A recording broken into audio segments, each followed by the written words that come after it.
बच्चे रहते थे, मैक्स और टैमी। लड़का और लड़की अपने घर के बाहर बगीचे में झूले पर खेल रहे थे। वो दोनों अपनी पसंदीदा चाची मैरी की प्रतीक्षा कर रहे थे। उन्होंने लगभग 1 महीने पहले उसके साथ घूमने जाने की योजना बनाई थी और अब आखिरकार दिन आ गया था। वो अपनी मस्ती में इतने तल्लीन थे कि जब उन्होंने एक जोर की बीप सुनी तो वो चौंक गए। ये है आंटी मैरी जो उसकी आकर्षक पीली कार में थी। Aunty Mary. बच्चे उत्साह में चिल्लाए, क्या हम पिकनिक के लिए जा सकते हैं? हाँ, चलो पिकनिक के लिए चलते हैं बच्चों। ये हमें बहुत मजा आने वाला है। बच्चे खुशी से उछल पड़े। लेकिन हम कहाँ जा रहे हैं? तुम्हें पता है, जब मैं तुम्हारी ही उम्र की थी तब मैं पिकनिक के लिए रंबल टम्बल हिल पर जाती थी। रंबल टम्बल हिल? ये कहाँ है और वो इसे रंबल टम्बल पहाड़ी क्यों कहते हैं? क्या ये मैक्स के पेट की तरह गड़गड़ाहट करता है? अरे नहीं, आइए इसके बारे में जानते हैं। मैक्स और टैमी चाची मैरी की गाड़ी में बहुत ही खुशी से रंबल टम्बल हिल की तरफ जाने लगे।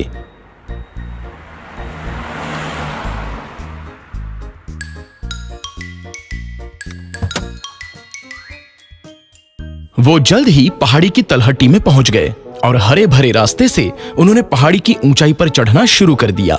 हर जगह हरी भरी झाड़ियां थी। चाची मैरी अपना काम करने के लिए चली गईं। यहाँ देखो बच्चों, हमारे सामान को रखने के लिए एक आदर्श स्थान और यहाँ पर एक बेंच भी है। अच्छा ही? अरे नहीं, हम पिकनिक में गुड़ियों को ले आना तो भूल ही गए। बच्चों, तुम ये सब चिंता मत करो, ये है, देखो। जैसा कि मैजिक द्वारा बैकपैक दिखाया गया है, उन्होंने बैकपैक को पहाड़ी की चोटी तक ले जाने के लिए पूरी कोशिश की। ओह आंटी, आप सब कुछ सोचती हैं। आंटी मैरी ने बैकपैक खोला और बच्चों को सैंडविच दिया। अरे ये हमारा पसंदीदा सैंडविच है।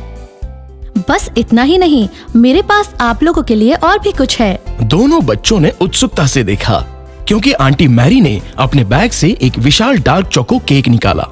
ये अब तक का सबसे बड़ा चॉकलेट केक है। आंटी मैरी बहुत खुश थी कि बच्चों को केक बहुत पसंद था। बहुत बढ़िया, अब हम सभी को एक कप गर्मा गर्म चाय चाहिए। ऐसा कहकर वो अपने बैग में माचिस ढूंढने लगी।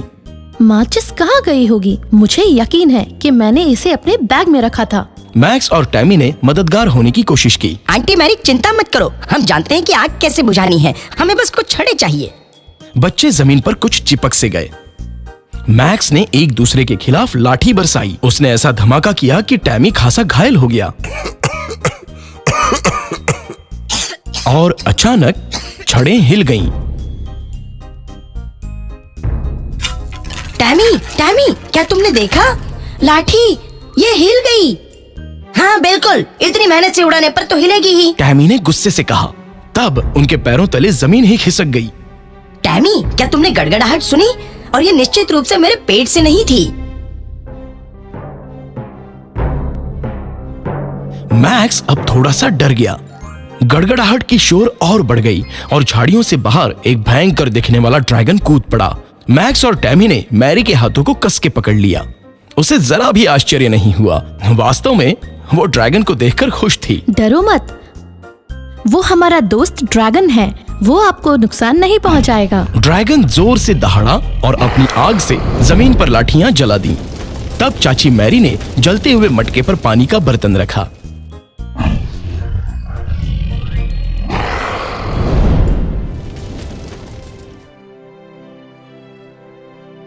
उनके साथ चाय पीते वक्त ड्रैगन बहुत खुश था।